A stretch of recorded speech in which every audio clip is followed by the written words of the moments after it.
हाँ जी, कैसे हो आप सभी लोग। उम्मीद करता हूँ सब अच्छे होंगे, तैयारी अच्छे से चल रही होगी। मैं रोहित कुमार यूसी लाइव से आपके लिए नेक्स्ट क्लास लेके आया हूँ। ये जो लेक्चर है बड़े ही महत्वपूर्ण है, तो आप इन लेक्चरों को ध्यानपूर्वक देखें और यहाँ से जो जो क्वेश्चन मैं बताता हूँ ये बनने की प्रोबेबिलिटी है, तो उनको ध्यान से सुने ताकि हमारा पेपर में कोई क्वेश्चन गलत ना हो। जिस हिसाब से मैं ये क्लासेस लेके आ रहा हूँ तो मैं उम्मीद करूँगा कि आपका पेपर में कोई भी क्वेश्चन गलत ना हो। आपने मेरी वीडियो को इतना प्यार दिया तो मैं उम्मीद करता हूं कि आने वाली वीडियो में भी आप वही प्यार बनाए रखेंगे। तो जो हमने पिछले जो टॉपिक किया था हमने वहां तक 1833 एक्ट तक पढ़ लिया था। अब उससे आगे जो एक्ट है वो आज की वीडियो में हम डिस्कस करेंगे। तो चलिए आज का लेक्चर स्टार्ट करते हैं। तो देखिए हमारे पास आज का जो एक्ट है वो है चार्टर्ड एक्ट 1853 की। कौन सा एक्ट है? Chartered act 1853। इस एक्ट में क्या कहा गया और क्यों इंपॉर्टेंट है? देखिए सबसे पहली बात क्या कही गई कि जो कंपनी है उसका जो लाइफ टाइम था, पहले जो चार्टर्ड एक्ट आता था वो 20 सालों के लिए आता था। अब क्या कहा गया कि जो कंपनी का जो चार्टर्ड एक्ट था वो 20 सालों के लिए रहता था, अब कर दिया गया अनस्पेसिफिक पीरियड के लिए, मतलब उसको अनिश्चित टाइम के लिए बढ़ा दिया गया इस चार्टर्ड एक्ट में। अब क्या हुआ इसमें और क्या बात की गई कि जो लॉ मेंबर होता था उसको फुल मेंबरशिप दे दी गई जो गवर्नर जनरल था उसकी काउंसिल में। कि कहा गया कि अब जो लॉ मेंबर बनाया जाएगा, पहले वो थोड़े टाइम के लिए बनाया जाता था, अब कहा गया कि उसको उस काउंसिल का फुल मेंबरशिप दे दी। किसकी? एग्जीक्यूटिव काउंसिल जो हुआ करती थी, किसकी? गवर्नर की। उसमें उसको क्या दे दिया? फुल मेंबरशिप दे दी। अब क्या हुआ? नेक्स्ट बात क्या की गई कि जो वही रिक्रूटमेंट होती थी सिविल सर्विसेज एग्जाम के लिए, अब क्या कहा गया कि उसकी जो रिक्रूटमेंट की जाएगी उसको कैसे किया जाएगा कि एक हमारे पास हम क्या करेंगे, एक खुली वार्षिक मतलब पूरे साल में एक एनुअली एग्जाम रहेगा, उसके थ्रू आप क्या बन सकते हो? सिविल सर्विसेज ज्वाइन कर सकते हो। बट इसमें जो भारतीय थे उनको शामिल नहीं किया गया था। इंपॉर्टेंट लाइन है, ध्यान में रख लेना। पेपर में मैक्सिमम टाइम क्वेश्चन आया हुआ है कि जो सिविल सर्विस थी उसके लिए पहली बार एग्जाम कब स्टार्ट किया गया था? तो जो चार्टर्ड एक्ट था 1853, उसमें उस एक्ट को वो उस एक्ट में कहा गया था कि अब सिविल सर्विसेज के लिए क्या रहेगा? एग्जाम रहेगा। और उसमें भारतीय शामिल नहीं थे। ये इंपॉर्टेंट लाइन है कि उसमें भारतीयों को शामिल नहीं किया गया था, वो ये एग्ज़ाम नहीं दे सकते थे। पहले ये सारे के सारे जो एग्ज़ाम हुआ करते थे सिविल सर्विस के लिए वो कहाँ हुआ करते थे? जो लंदन था वहाँ पे ये एग्ज़ाम करवाए जाते थे। ठीक है जी। अब उसके बाद क्या हुआ? अब देखिए उसके बाद क्या हुआ कि जो हमारे पास इंडियन लेजिस्लेटिव काउंसिल बनाई गई। क्या कहा गया? इंडियन लेजिस्लेटिव काउंसिल की एक भारतीय विधान परिषद का निर्माण किया गया और उसमें कहा गया कि इस जो ये जो परिषद है उसमें सारे के सारे जो इंडियन होंगे, जो भारतीय होंगे, वो उसको रिप्रेजेंट करेंगे। कि इसीलिए इसका नाम क्या बना दिया गया? Indian legislative council. कि भारतीय विधान परिषद का नाम दिया गया, क्योंकि यहाँ पे बोला गया कि इस काउंसिल को जो लोकल रिप्रेजेंटेटिव होंगे, जो भारत के लोकल रिप्रेजेंटेटिव होंगे, वो इस काउंसिल को रिप्रेजेंट करेंगे। तो 1853 का जो ये एक्ट था इसमें दो तीन बातें इंपॉर्टेंट है। एक तो ईस्ट इंडिया कंपनी जो थी उसका जो रूल करने का जो टाइम था वो इनडेफिनेट अनस्पेसिफिक टाइम के लिए बढ़ा दिया गया। दूसरी बात क्या की गई कि सिविल सर्विस का एग्ज़ाम एनुअली स्टार्ट कर दिया गया और कहा गया कि ये जो अब हर साल क्या होगा, सिविल सर्विस के लिए एग्ज़ाम रहेगा, परंतु उसमें भारतीयों को शामिल नहीं किया गया। इंपॉर्टेंट। ठीक है जी। नेक्स्ट है हमारे पास, उसके बाद आ गया government of India act 1858। Very very important है एक्ट है ये, क्योंकि यहाँ से मैक्सिमम क्वेश्चन पेपर में आ चुके हैं, चाहे हमारे पीसीएस का एग्ज़ाम हो, ठीक है, कोई भी एग्ज़ाम हो, उसमें ये जो क्वेश्चन है ये मैक्सिमम टाइम यहाँ से क्वेश्चन बना हुआ है। अब क्या कहा गया? देखो अब आपको पता है कि 1857 की क्रांति हुई थी, ठीक है। उसके बाद क्या हुआ कि जो कंपनी की लिमिटेशन थी, जो कंपनी को क्या कर दिया गया, उसके जो प्रशासनिक जो वो शासन करती थी उसको लिमिटेड कर दिया गया, उस पर रिस्ट्रिक्शन लगा दी गई कि भाई आप इन पे ही काम करेंगे। दूसरा क्या किया गया कि इस विद्रोह के कारण जो कंपनी के अधिकार थे उनसे उनको वांछित कर दिया गया, कि कुछ ऐसी मांगे की गई कि कंपनी के जो एरिया है, जो वहां पे जो रूल करती है, उससे उनको क्या कर दिया गया, डिप्राइव कर दिया गया, कुछ चीजें उनसे छीन ली गई। अब वो जो चीजें थी वो कौन कौन सी छीन ली गई वो मैं आगे बताता हूँ। अब क्या हुआ, 1858 एक्ट में वेरी वेरी इंपॉर्टेंट लाइन है, इसको ध्यानपूर्वक देखना। देखिए, कहा गया कि जो भारतीय एडमिनिस्ट्रेटिव जो प्रशासनिक ढांचा था उसको ट्रांसफर कर दिया गया, कहां से, कंपनी से ले लिया गया, और जो ब्रिटिश क्राउन था, जो महारानी थी एलिजाबेथ, उसके अंडर आ गया। और इसमें कंपनी का रूल खत्म हो गया, मतलब एंड हो गया किसके, कंपनी, ईस्ट इंडिया कंपनी के, ईस्ट इंडिया कंपनी का। और वो डायरेक्ट अब किसको रिप्रेजेंट करता, भारत किसके अधीन आ गया, जो इंग्लैंड की रानी हुआ करती थी, महारानी हुआ करती थी, अब वहां जो भारत है वो उसके अधीन आ गया। दूसरा और क्या बात की गई कि हमने 1833 के एक्ट में नई चीजें ऐड की गई थी, एक था कोर्ट ऑफ डायरेक्टर और एक था बोर्ड ऑफ कंट्रोल। अगर आपने ध्यानपूर्वक पीछे वाली वीडियो देखी होंगी तो आपको पता होगा, बोर्ड ऑफ कंट्रोल, ये जो पोस्ट थी इसको खत्म कर दिया गया, अब इसको समाप्त कर दिया गया। और क्या किया गया, इंपॉर्टेंट है, कि जो ड्यूल गवर्नमेंट सिस्टम था, कि मतलब कंपनी भी रूल करती और ईस्ट इंडिया कंपनी रूल करती, और दूसरा जो राजाओं का रूल रहता, वो सारा का सारा क्या हो गया, खत्म हो गया। वो किसके थ्रू इंट्रोड्यूस की गई थी ड्यूल गवर्नमेंट सिस्टम, जो पिट्स इंडिया एक्ट था 1774, इंपॉर्टेंट है, ये भी पेपर में मैक्सिमम टाइम आया हुआ है, कि जो ड्यूल गवर्नमेंट जो सिस्टम था वो किस एक्ट के थ्रू आया था, तो जो पिट्स इंडिया एक्ट था 1784, उसके द्वारा ये लाया गया था। उस चीज को भी इन्होंने क्या कर दिया, इस एक्ट के थ्रू वो क्या होगी, समाप्त कर दी गई। क्लियर है जी, यहां तक बात क्लियर है। अब नेक्स्ट देखते हैं। अब क्या हुआ कि एक पॉलिसी थी जो मैंने आपको पहले भी बताई थी, डॉक्ट्रीन ऑफ लैप्स। जो डॉक्ट्रीन ऑफ लैप्स थी ये मैंने आपको बताया था, कौन लेके आया था, लॉर्ड डलहौजी लेके आया था। इसमें मैंने आपको ये भी बताया था, चलिए मुझे ये बता दीजिए कि सबसे पहले इसने किसको कैप्चर करा और उसके बाद इसने किसको कैप्चर करा। ठीक है, ये आपके लिए, इसको भी इन्होंने क्या कर लिया, विड्रॉ कर लिया, मतलब इसको भी समाप्त कर दिया। अब ऐसा कुछ भी नहीं होता। इस अब पेपर में ये क्वेश्चन भी आ चुका है कि जो डॉक्ट्रीन ऑफ लैप्स पॉलिसी थी उसको कब वापस लिया गया था, तो कब वापस लिया गया था, जो हमारे पास गवर्नमेंट ऑफ इंडिया एक्ट आया था। कौन सा गवर्नमेंट ऑफ इंडिया एक्ट आया था 1858 में, उस एक्ट के अकॉर्डिंग इस पॉलिसी को क्या कर लिया गया, विड्रॉल कर लिया गया, वापस ले लिया गया। और इंपॉर्टेंट लाइन देखिए, अब क्या हुआ एक पोस्ट बनाई गई और उस पोस्ट का नाम क्या था, ये भी पेपर में क्वेश्चन आया हुआ है, सेक्रेटरी ऑफ स्टेट। जो सेक्रेटरी ऑफ स्टेट की जो पोस्ट थी, जो पद था वो भारत के लिए, वो कब बनाया गया, तो 1858 में बनाया गया।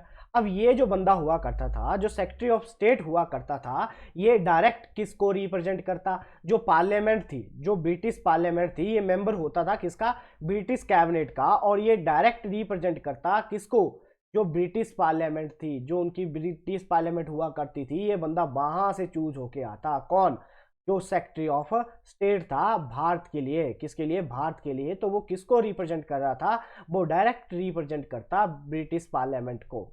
उसके बाद क्या हुआ, जो गवर्नर जनरल की पोस्ट हुआ करती थी उसको खत्म कर दिया गया, कि गवर्नर जनरल की पोस्ट को खत्म कर दिया गया, और अब कौन सी पोस्ट आ गई, जो वाइस रॉय हुआ करता था, जो वाइस रॉय हुआ करता था, वो पोस्ट इन्होंने क्रिएट कर दी। और वो बंदा डायरेक्ट रिप्रेजेंट करता, मतलब वो सारा का सारा किसको रिप्रेजेंट करता, मतलब किसको वो रिप्रेजेंट कर रहा था, क्राउन को। क्राउन को मतलब एलिजाबेथ जो महारानी हुआ करती थी इंग्लैंड की, उसको वो रिप्रेजेंट करता, उसका प्रतिनिधित्व करता, और उसको वो जो रानी है वो उसको आदेश देती, मतलब पार्लियामेंट उसको आदेश देता, भाई ये वाला काम होना चाहिए।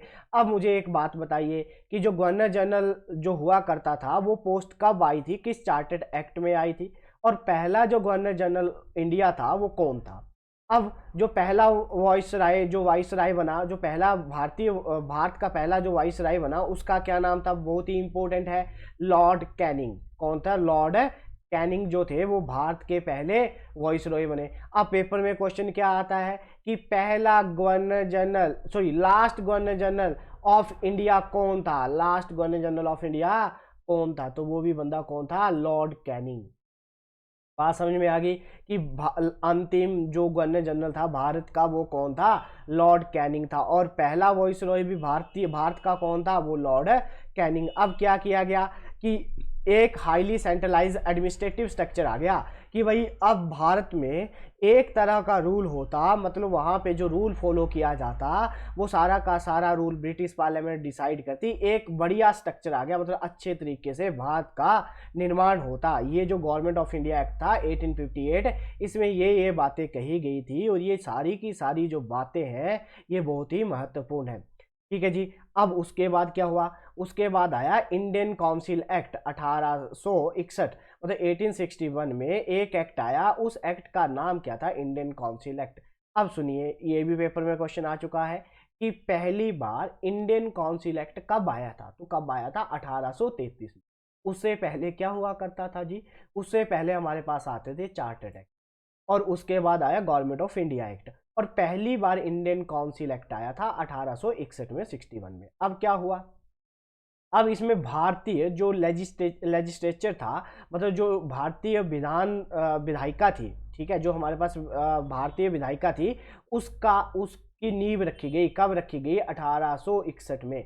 अब इससे क्या हुआ कि ये जो पॉलिसी थी, इस पॉलिसी के अनुसार, इस नीति के अनुसार अब जो कानून बनाता, जो उसमें क्या किया गया, भारतीय जो होते उनको इंक्लूड किया जाता, कि अब बोला गया कि भाई इसमें जो भारतीय हैं उनके लिए भी क्या बनाया जाएगा, कानून बनाया जाएगा।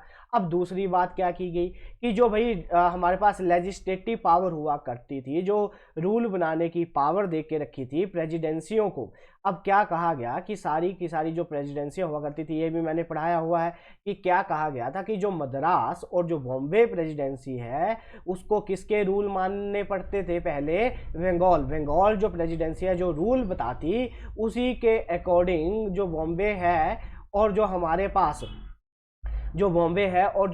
पास मद्रास होता, वो उनके रूलों को फॉलो करता। बट अब क्या कहा गया कि ये जो इनसे जो अधिकार छीन लिए गए थे 1833 में, उनको फिर वापिस कर दिया। बात ध्यान में रखना कि जो हमारे पास लेजिस्लेटिव पावर थी प्रेसिडेंसी गवर्नमेंट की, वो फिर वापस दे दी गई। तो कब वापस दे देगी, जो 1861 एक्ट आया इंडियन काउंसिल एक्ट, उसमें उनको वो वापस कर दिया गया। अब क्या कहा गया इस एक्ट के अकॉर्डिंग कि जो सिविल सर्विस हुआ करता था उसका नाम चेंज कर दिया। पहले सिविल सर्विसेज हुआ करता था, अब उसका नाम क्या कर दिया, इंडियन सिविल सर्विसेज। अब उसको क्या बोला जाएगा, भारतीय, जो हमारे पास भारतीय सिविल सर्विसेज सेवा का नाम दे दिया गया। अब और क्या किया गया कि एक जो पोर्टफोलियो हुआ करता था या कैबिनेट जो सिस्टम था वो इंट्रोड्यूस किया गया भारत में, इंडियन गवर्नमेंट ऑफ इंडिया में, कि अब क्या होता है, एक कैबिनेट प्रणाली की शुरुआत की गई, कहाँ पे, भारतीय सरकार में। इंपॉर्टेंट है। और क्या बात की गई, देखिए कहा गया कि अगर कभी भी इन केस ऑफ इमरजेंसी लग जाती है या आपातकालीन स्थिति आ जाती है, तो उस टाइम जो भी ऑर्डर लेने होंगे, जो भी डिसीजन देने होंगे, जो भी आदेश जारी करने होंगे, वो सारा का सारा अधिकार किसको दे दिया गया, जो हमारे वॉइस रॉय हुआ करते थे उनको सारा अधिकार दे दिया गया। यहाँ तक बात समझ में आई। पेपर में कैसे क्वेश्चन रहेंगे कि जो लेजिस्लेटिव पावर थी वो कब वापस की गई, सिविल सर्विसेज का नाम इंडियन सिविल सर्विसेज कब किया गया, जो पोर्टफोलियो हुआ करता था या कैबिनेट सिस्टम इंट्रोड्यूस किया गया था भारत में, वो कब किया गया था, ठीक है। और इमरजेंसी के टाइम वॉइस रॉय को अधिकार दे दिया गया कि वो अध्यादेश जारी कर सकता है, वो ऑर्डिनेंस पास कर सकता है। वो भी किस एक्ट में बात की गई थी, तो इंडियन काउंसिल एक्ट 1861 का जो था उसमें, ठीक है जी। अब उसके बाद क्या हुआ, देखिए अब जो लॉर्ड क्रॉन बिल्स हुआ करते थे, जो गवर्नर जनरल थे, जो गवर्नर जनरल थे किसके, भारत के, कब, 1786 में। उन्होंने पहली बार ऑर्गेनाइज करा था सिविल सर्विसेज, इसीलिए इन्हें कहा जाता है फादर ऑफ सिविल सर्विसेज। की पहली बार जो सिविल सर्विसेज इंट्रोड्यूस करी थी तो वो किस बंदे के द्वारा की गई थी, तो उनका नाम था लॉर्ड क्रॉनविल। इसीलिए इन्हें क्या माना जाता है, सिविल सर्विसेज का जनक माना जाता है, किसे, लॉर्ड क्रॉनविल को। अब क्या हुआ, जो एक कोर्ट बनाए गए थे, जिन डिस्ट्रिक्ट में एक फौजीदारी कोर्ट था, उनको खत्म कर दिया गया।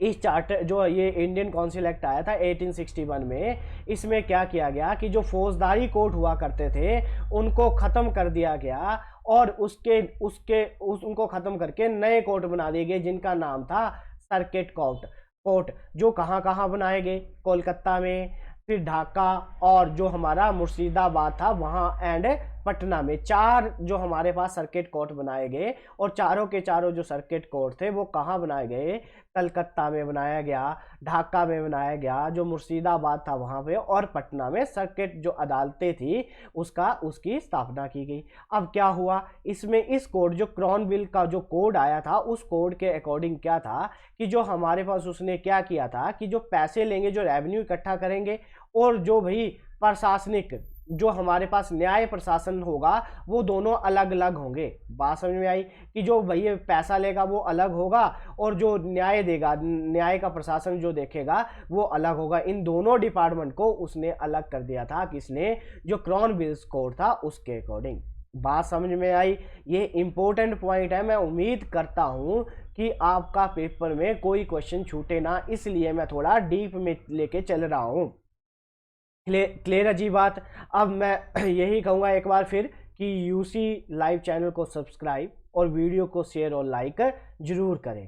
ठीक है जी, नेक्स्ट देखिए। अब उसके बाद क्या हुआ, अब क्या हुआ कि जो विलियम बेंटिक थे जो गवर्नर जनरल थे 1828 से लेकर 1833 तक, इनके द्वारा क्या किया गया था, जो 4 कोर्ट बनाए गए थे सर्किट कोर्ट, उनको खत्म कर दिया गया था। ये इंपॉर्टेंट है क्योंकि ये इंटर रिलेटेड है, इसलिए मैंने यहाँ पे इंट्रोड्यूस कर दिया है इसको कि क्या कहा गया। जो विलियम बेंटिक थे जो हमारे गवर्नर जनरल हुआ करते थे 1828 से लेकर 1833 के बीच में, ये पहले हमारे गवर्नर जनरल ऑफ इंडिया भी यही थे।